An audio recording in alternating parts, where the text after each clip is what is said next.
Hello and welcome to this special episode of Tokenomics. I'm Manisha Gupta. Well, the world's largest cryptocurrency, Bitcoin, has hit record highs just days after Donald Trump's historic victory in the U.S. presidential elections. It breached $81,000 mark for the first time and has more than doubled its price since January this year. Well, the other cryptocurrencies, including the Dogecoin, backed by Trump's star Elon Musk, also has made gains. A day after the election's outcome, Bitcoin ETFs have seen record-breaking $1.3 billion in net inflows. The futures premiums are also soaring, with investors betting over $2.8 billion on Bitcoin, topping $90,000. But here is something to note. Bitcoin has always rallied after the results of previous presidential elections. In the 90 days after 2012, when Obama won, Bitcoin was up 87%. In 2016, after Trump won, it was up 44%. And in 2020, after Biden won, we saw 145% of a rally. Also to note that all of election years are also Bitcoin halving years, which occurs every 4 years and reduces the block reward by 50% and lowers the supply of Bitcoin. Trump's re-election has reignited enthusiasm in the crypto market. But what has he promised? Well, he has declared that the U.S. will become the Bitcoin superpower of the world. He's also promised to end the anti-crypto crusade and fire the current U.S. Secretary Chair Gary Gensler on day one. Gensler is not a popular figure in the crypto community, but it was under Gensler that crypto began trading on Wall Street. President Trump is also now running a crypto business. In the run-up to the elections, he launched World Liberty Financial. The details are sketchy on what this company intends to do. It has raised nearly $15 million so far by selling tokens. But these tokens have no ownership stake and it cannot be traded as things stand. Well, lies ahead of cryptocurrencies under President Trump, and what would Trump's crypto push mean for India? To discuss this, I am now joined by Sandeep Nailwal of Polygon, Sumit Gupta of CoinDCX, and Ashish Singhal of Coinswitch. Gentlemen, hi, thank you so much for joining us. And Sandeep, to you first. How would you look at the U.S. presidency, the kind of promises that have been made? Some reaction is something that we've already seen in case of prices. But for a larger picture, let's say for the next 1 year, how would you look at the markets going forward? Yeah, we being a overseas a project, we have a pretty good plug into the in what's happening in US. And for Trump also, all these, you might have known before, this DeFi project, like the Liberty Financial, Trump used to have NFTs. So President Trump actually was able to raise a lot of money for his elections also using Trump NFTs, and those were built on Polygon only. And generally Polygon played a very big role in convincing the Republican Party that they should go all out support for crypto. And what happened is that due to that, we started seeing, because it became such a big issue and social media and all that, like everybody could see that there are like more than 3 to 5 million single issue voters in US. And that kind of, created a lot of pressure on the other side also to the Democratic Party to be more crypto friendly. And what has happened in this election is like now, if I'm not wrong about the exact stats, there are around 129, 129 electoral votes or the candidates that were selected that were pro crypto, versus like the anti-crypto. I think that number is very, very small, 27, 30, or maybe even less than that. So that actually tells that US populace has summarily rejected the anti-crypto stance. And now America largely believes that, crypto is the next big thing after the internet. And they want US to be the, the front leader in that technology. So Trump and JD Vance specifically, he's also an ex-venture capitalist. They can already see that stable coins are bringing in so much value for the US Treasury notes.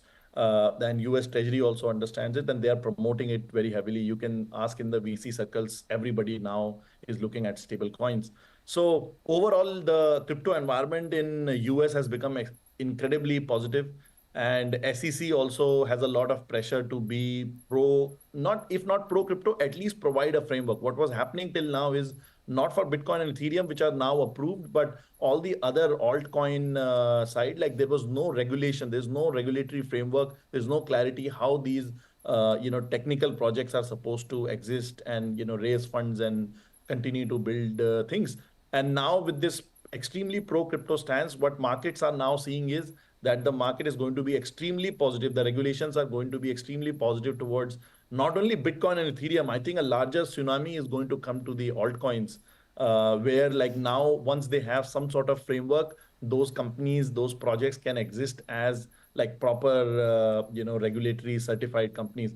And I think like that means that, to come to your question directly, that means that the markets are going to remain in a fairly bullish, pattern, over the coming 1 to 2 years, maybe, even next 4 years of, president terms, term in the office. Sandeep, one more thing. I was reading the Standard Chartered report, which says that by the end of 2025, and while if all things go as planned, you could be looking at Bitcoin at 2 lakhs and Ethereum at 10,000. But yes, Tansy also makes a point that the real world use case coins perhaps would do even better.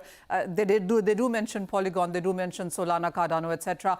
What is your sense when it comes to the price part of it? Because the kind of run-up that we've seen, and yes, I have to say this, that Bitcoin and various other cryptocurrencies have outperformed not just gold and silver, but equity markets and various other asset classes as well. This is that kind of a year. But can it spill over to 2025? Yeah, I mean, easily. Nobody will be surprised seeing Bitcoin at 200,000, 250,000 in next couple of months to a year. Like nobody will be surprised at all. It's actually anticipated. And what has happened is that, the bigger trend is that last times, in the previous cycles, whenever Bitcoin crossed its previous all-time high, by that time the retail or the mass, markets already had some starting of a euphoria towards Bitcoin, and that brought in a lot of capital and whatnot. But now Bitcoin has crossed, its all-time highs pretty handsomely, and still you can see that the mass euphoria in the masses or in the retail has not even started. So, this time, like, because now it's a proper ratification from the biggest economy in the world, from the president, and he's going to use his platform.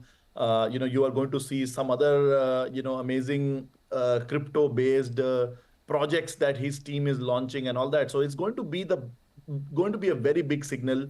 And I would also not be surprised that if more, elections across the world are slowly, crypto has an impact on them. And this will be a big signal for everything. And then like the mass euphoria of retail, when it will come this time, it will be much more than, any time before. And this time you will see pretty regulated family offices and, a lot of like high net worth individuals who were previously still a little bit not sure about Bitcoin and all that. Now with an ETF, Bitcoin ETF trading on in the US stock markets, and a proper ratification by the president of the largest economy of the world, things are going to be much more crazier, it seems like, this time around. All right. If it wasn't crazy enough, it's going to only get crazier from here. Sumit, to you then. And what is the impact of all that's going to happen in the US? What do you see India taking cues from it on that? Until now, we've only talked about the uncertainties and very high tax rates and the kind of decline that we've seen in active participation. Do you see that in some sense changing what India would do from here? Manisha, I think some of that is already happening, at least from a customer point of view. A lot of customers are again getting active. I'm getting like dozens of messages every day now from some of our high value customers and potential customers who want to now increase their exposure in Bitcoin. Now with Trump and the pro crypto administration that is going to take place from January 2025. I think people want to have some exposure to Bitcoin and other crypto assets before that. And I think from a retail customer point of view, I definitely see momentum now. Again, it's at a very, very starting point. But I think in the coming months, as the momentum continues, as the rally continues, I see a lot more activity happening from customer point of view, not just from retail, but also from HNIs, ultra HNIs, institutions, not just in India, but globally. So I think the trend is clearly visible. I expect the trend to continue over the next year as well.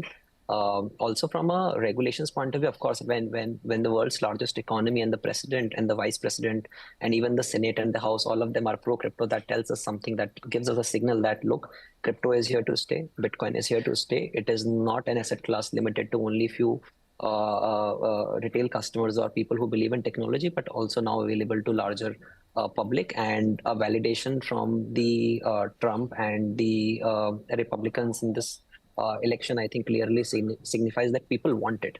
People want crypto, and the only way is that how do you come up with a clearly defined regulatory framework which protects the interest of the customers.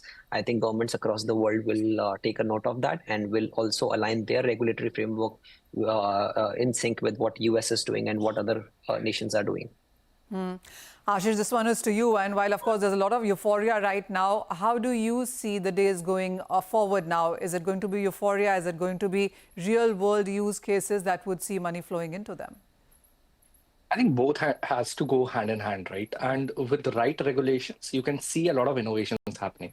What we have seen and why US is so gung-ho about crypto regulations, and under Trump, we are seeing this price increase is because of two reasons, right?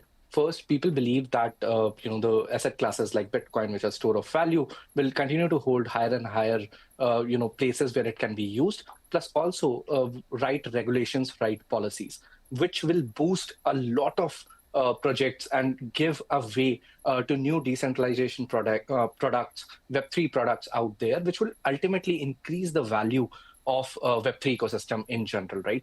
And other countries now have to make sure that they are not left behind.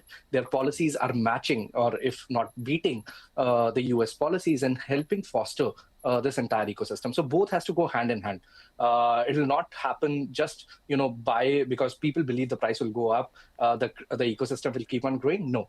It has to match with the real world innovation, the real world products, which actually takes this industry to the next level. But with the right set of policies, we are definitely sure that that could happen, and that would reflect in the prices and the ecosystem growth as well.